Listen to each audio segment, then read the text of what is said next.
15 people have been confirmed dead since Friday following the cholera outbreak in Hammanskraal in the north of Pretoria.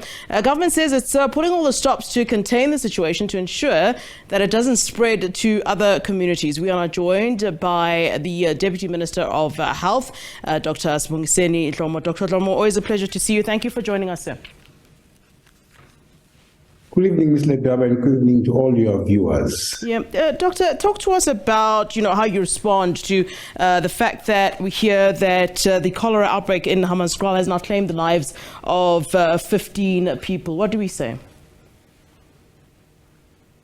Yeah, the response has been the national government, both health and water and sanitation present being there. We were sent by our ministers who had other tasks outside to do, but you saw there were two deputy ministers, the Deputy Minister Mahlobo and Deputy Minister Shabalala, myself from health. We also had an MEC of health from the province, and also a couple of councillors. Mayor was there, and MMC, because this is a task that we need to all put our heads together on.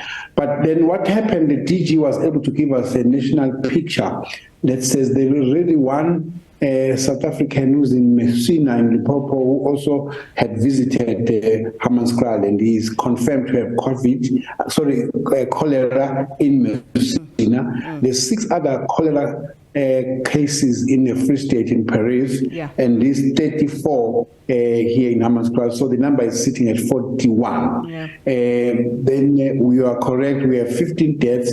Since this morning, we reported 12, and over the few hours during the day, we had 3 more deaths. The number as we're sitting now is 15 of the people who have passed on. Condolences to their families.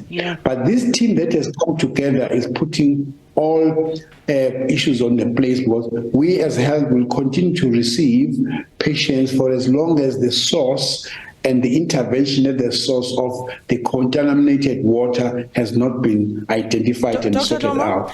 Dr. Dhlomo, while you're talking about the issue of intervention, of course, a government has said that it is putting all the stops to contain the situation. So what exactly then are you doing on the side of government in terms of, prevention steps? You're talking about interventions, for example. What are you doing to contain this outbreak currently?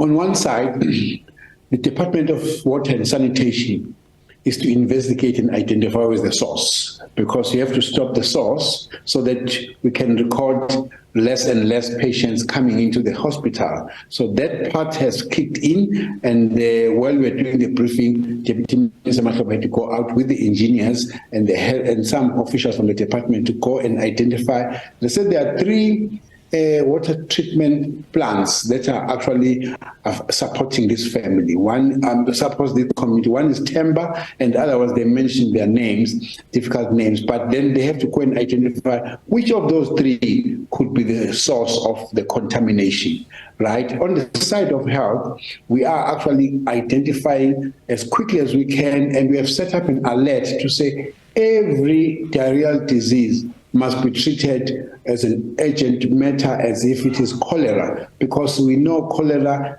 dehydrates people very fast. So we have sent the alert not only to Gauteng, but all provinces that for now, let's treat all diarrheal cases as if it is cholera, so that we improve and increase our suspicion of the disease. 3, the social development is on the ground, identifying and getting closer to the families that are affected for psychosocial support and preparing them to go through the grieving space. So, and the municipality metro is also working very closely with the water and sanitation department to really be able to identify and work on this turnaround and identify where is the source. So all of us are on the ground doing some bit depending on what is our skill and our potential and capacity in time to deal with this matter.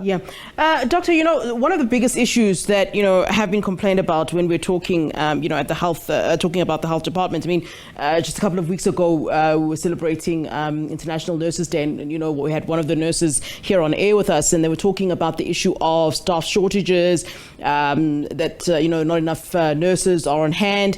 In this particular situation where we have an outbreak, we don't know how many more people are still going to end up hospitalized. You were giving us the number just now. Do you believe that there is enough staff, enough nurses on duty to ensure, that patients are adequately taken care of? Because this is serious, and we are indeed, when we're talking about cholera, talking about life and death. We are identifying the cases, and if, for instance, we're in the Jubilee Hospital today, and we noticed that there are some still empty wards. They've opened another ward that was actually used up for COVID. That ward is now taking patients on cholera outbreak. But two, there are, during the course of the weekend, some of the patients were sent to Steve Biko Academic and also Dr. George Mukhari Hospital. Yeah. Locally, clinics, because some of them, they come to the clinics, sit there, and they follow them up into hospitals because they need a bed and hydration. We are also picking up some support from the clinics nearby in the hospital. So yes, they may always, the optimal staffing is something that we always want to have, but we are rearranging such that we would get more. And in fact, the SABC was reporting getting more staff to support this area at this present hospital, Jubilee, where we are really having at least 2 wards that are looking after these patients. But we're also going out to do awareness, improve personal hygiene, washing of hands, because this matter, Mr. Dhlomo will recall, we never had these cases from the South African source. A few months back, it was some citizens that were coming in from malaria. From then on, we started this awareness program to say, let's actually make sure before we touch any. All right. We seem to have lost the minister, deputy minister there. We do apologize for that. That is the Department of Health Deputy Minister, Dr. Sibongiseni Dhlomo, but I think we got the gist there. Minister, are you back with us there? Sorry, I think we'd lost you. Your signal had frozen for a moment there.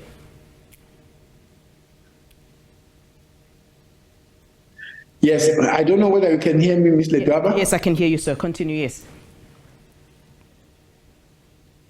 Yeah, I was actually saying, I don't know where I lost that. We have also said, because there's also more cases that may be coming in, can we prepare other hospitals? Yeah. Dr. George Mukhari Hospital is one of those that have already decanted some of her patients to. Steve Biko Academic Hospital also has taken some of the patients.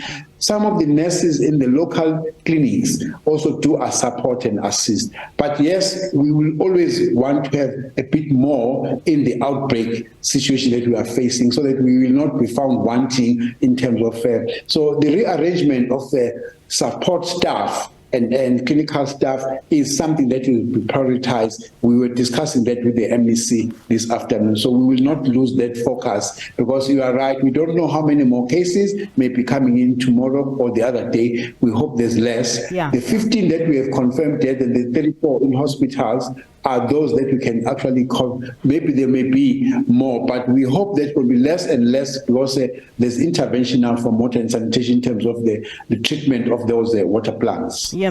Doctor, just in closing, I mean, we've been hearing residents of Phalaborwa expressing, their fear, and, I'd want to ask you if, their fears are justified. They are of the view that, they are also, fertile ground and breeding ground, really, of the cholera outbreak, and that they could be next. Are they justified in this fear? And I mean, you were talking about, some sort of alerts.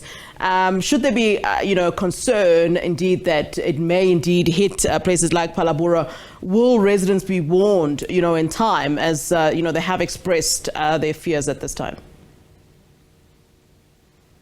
If we do adhere to this personal hygiene and cleanliness program, but again, it goes into some campaigns to say, I may still have water in the house, which probably may be contaminated if I do boil that water. But anyway, our citizens may say, I don't have enough electricity to boil. Yeah. But if you also use the household bleach into that water, that also will kill most of all of the Vibrio cholera bacteria. So we want our citizens to err on the side of using household bleach, and also making sure that if there is that issue of not sure about the water, the cleanliness and the safety of the water, please, can we err on the side of using household bleach in the event we do not have enough to really boil the water? That can go a long way towards killing all the bacteria in that alleged contaminated water. All right, Dr. Dhlomo, thank you so very much for giving us your time here